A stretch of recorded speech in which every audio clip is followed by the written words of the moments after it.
Bien, vamos a continuar con nuestro ejercicio. Ahora vamos a agregar los siguientes atributos a nuestra clase empleado: el atributo ID empleado de tipo int y el atributo sueldo de tipo double, y los métodos get y set para estos atributos. Aquí es donde también podemos empezar a definir si esta clase de empleado va a tener subclases. Si ya no va a tener subclases, entonces los atributos los podemos definir como privados y ya no de tipo protected, ya que protected se utiliza más pensando cuando vamos a tener clases hijas de esta clase. Así que debido a que esta clase de empleado ya no la estamos considerando para tener subclases, entonces los atributos van a ser de tipo private. También podríamos utilizarlos de tipo protected, no habría ningún problema, pero para mayor seguridad vamos a dejarlos como de tipo privado, ya que estamos considerando que ya no vamos a tener clases hijas de esta clase empleado. Así que agregamos el atributo de ID empleado, privado de tipo entero. También agregamos el atributo de sueldo, privado de tipo double, y agregamos también un atributo de tipo static para contabilizar cuántos objetos de tipo empleado vamos creando. Así que agregamos el atributo privado static de tipo entero llamado contador empleado, y esto va a ser el mismo concepto de static que ya hemos venido trabajando. Así que esta variable estática la vamos a utilizar para incrementar en 1 cada que creemos un objeto de tipo empleado en el constructor de esta clase, y esta misma variable la vamos a utilizar para asignar un valor único al atributo de ID empleado.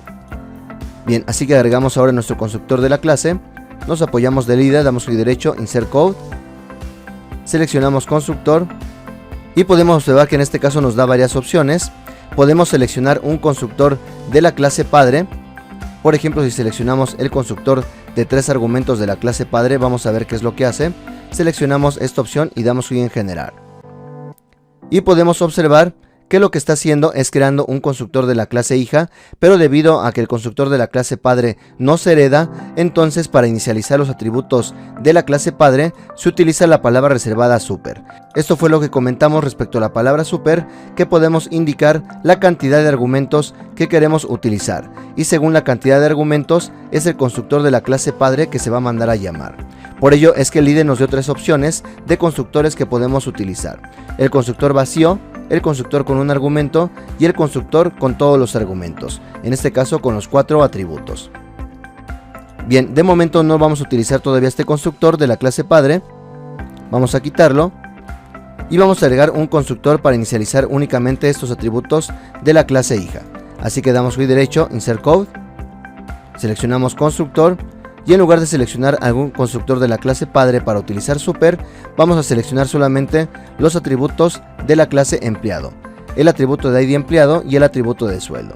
Damos clic en generar y podemos observar que ya tenemos nuestro constructor con 2 argumentos para inicializar estos atributos que hemos definido.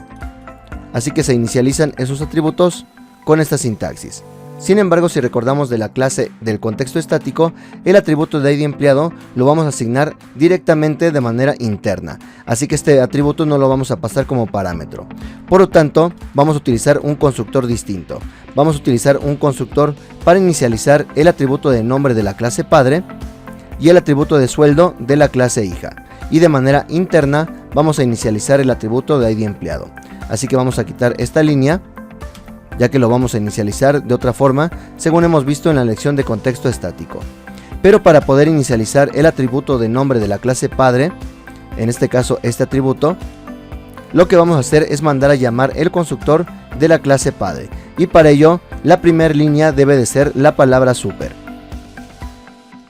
Así que con esto, si presionamos control espacio, nos da las posibles opciones para mandar a llamar el constructor de la clase padre. Es similar a lo que ya nos mostró el IDE, pero en este caso ya estamos utilizando la llamada al constructor de manera interna. Así que si presionamos control espacio, nos da las posibles opciones. Obviamente en este punto ya debemos de haber guardado todo nuestro código. Y en este caso vamos a utilizar el constructor con un argumento para inicializar el atributo de nombre. Así que seleccionamos este constructor, punto y coma. Simplemente lo que estamos haciendo es recibiendo el argumento desde la clase empleado, ya que vamos a crear un objeto de la clase empleado pasando estos argumentos. Y a su vez este argumento de nombre lo vamos a propagar hacia la clase padre. Y por ello es que vamos a utilizar super.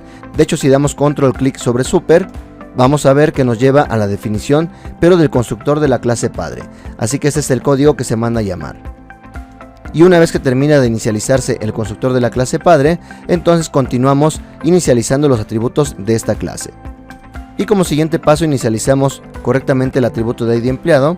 Para ello vamos a poner this ID empleado y le vamos a asignar el valor incrementado ya utilizando la variable contador empleado. Recordemos que esta variable es estática, por lo tanto se asocia con la clase y no con los objetos. Y también podemos utilizar directamente esta variable o podemos anteponer el nombre de nuestra clase para que sepamos que esta variable es una variable estática.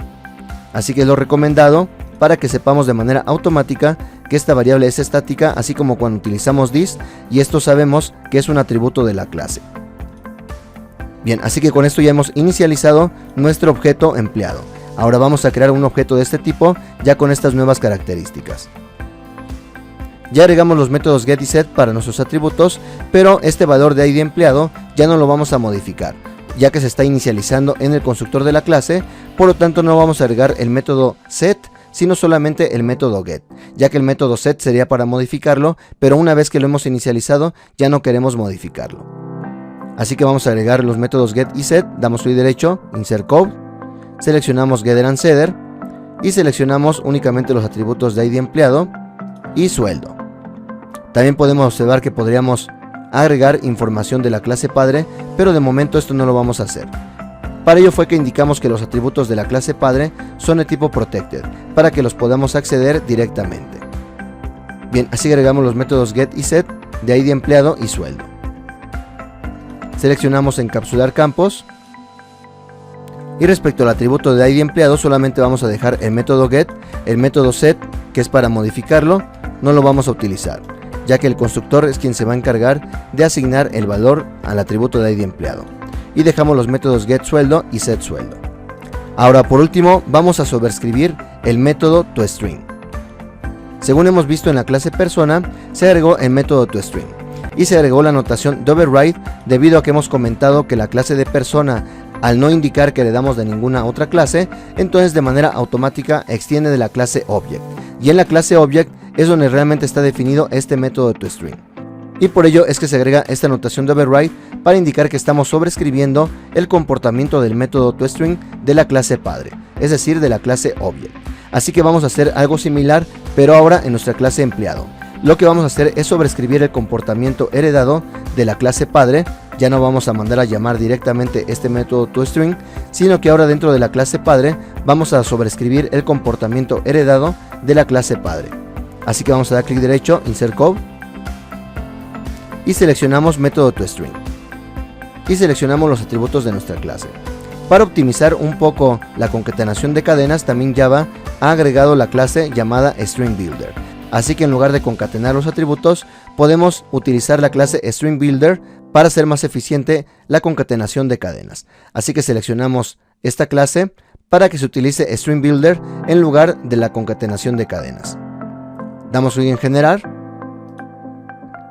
y podemos observar que se ha creado un objeto de la clase String Builder.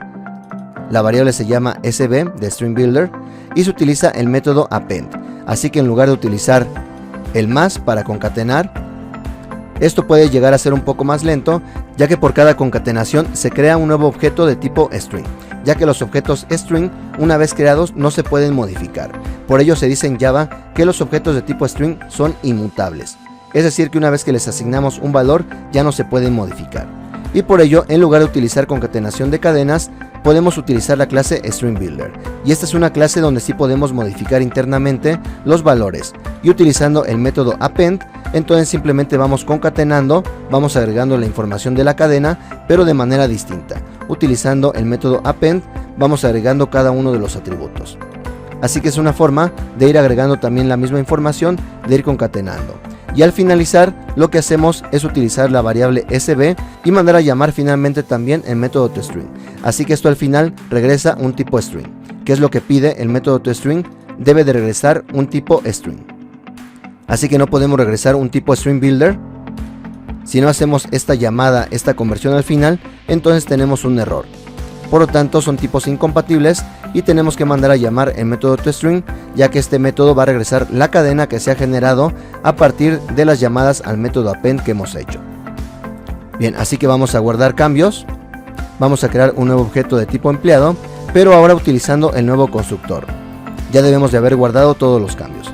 Damos control espacio y podemos observar que tenemos acceso al constructor con los parámetros de nombre y sueldo. Así que vamos a proporcionar estos valores. El empleado se llama Juan y el sueldo 5000.0. Guardamos cambios y ejecutamos. Y ahora podemos observar que en lugar de que imprima el tipo persona, como lo hacía anteriormente, ahora ya podemos ver la información de la clase empleado. Sin embargo, nos falta un detalle más, ya que no estamos viendo el atributo de nombre. Así que para ver el atributo de nombre podemos hacerlo de distintas formas. Podemos agregar una línea más para que veamos el nombre de la clase empleado. Por ejemplo, si hacemos lo siguiente, hacemos un append para agregar el nombre y agregamos el valor de nombre. Recordemos que aquí lo recomendable es utilizar this para acceder a los atributos de nuestra clase.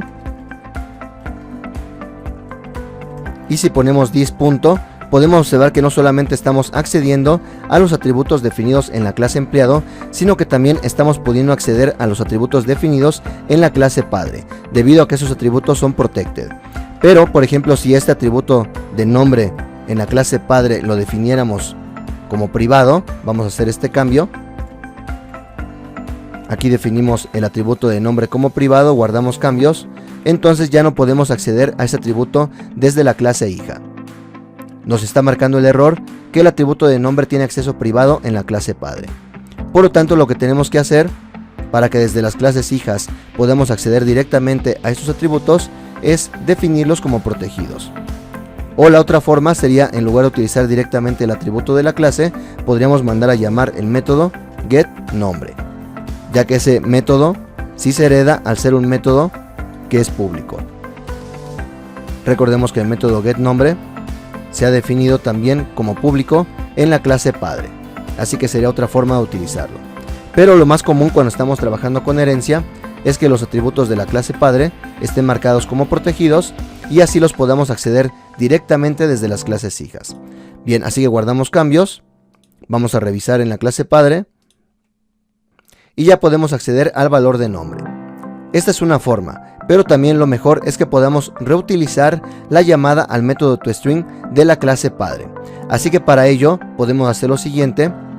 En lugar de simplemente ir atributo por atributo de la clase padre, podríamos concatenar por completo los valores del objeto persona. Así que podremos hacer lo siguiente. Append. Y en lugar de utilizar this.nombre, vamos a utilizar super, ya que super accede de manera directa a la clase padre. Y podemos observar que también podemos acceder a los atributos y métodos que hemos definido en la clase padre. Y el método que nos interesa acceder de la clase padre es el método toString. Así que esto lo que va a hacer es que al final vamos a mandar a llamar el método toString de la clase padre. Se va a mandar a llamar este método. Así que guardamos cambios. Vamos a hacer un último append para cerrar esta llave que hemos abierto. Abrimos la información del objeto persona y aquí lo cerramos. Así que guardamos cambios. Volvemos a ejecutar nuestra prueba, que ya estamos observando no solamente la información del objeto empleado, sino también la información del objeto persona. Así que estamos mandando llamar el objeto persona de manera interna y se mandan a imprimir todos los atributos. Algunos atributos no los hemos inicializado, por ello es que se muestran los valores por default. En este caso, para el género es el carácter vacío, para la edad, que es de tipo entero, su valor es 0, y para la dirección, que es de tipo string, su valor es null. Aquí estoy observando que ya no es necesario repetir el objeto persona, esto ya se manda a imprimir de manera automática. Así que podemos quitar esto. Simplemente hacemos un append de la llamada a la clase padre, del método toString de la clase padre. Vamos a guardar cambios, ejecutamos Y con esto ya estamos viendo también la información entonces de la clase padre. Así que con esto estamos observando que cuando estamos creando un objeto de la clase empleado, no solamente tenemos información de la clase hija, sino que también tenemos información de la clase padre, ya que en memoria es un solo objeto. Tenemos información de ambas clases, ya que cuando creamos una clase hija, en automático tenemos todas las características heredadas de la clase padre. Bien, revisen hasta aquí, ya que es importante que empiecen a entender todo este detalle, y cualquier duda lo pueden poner en la sección de preguntas y respuestas, donde lo veremos a la brevedad posible. Bien, eso es todo por esta lección y nos vemos en el siguiente video. Saludos.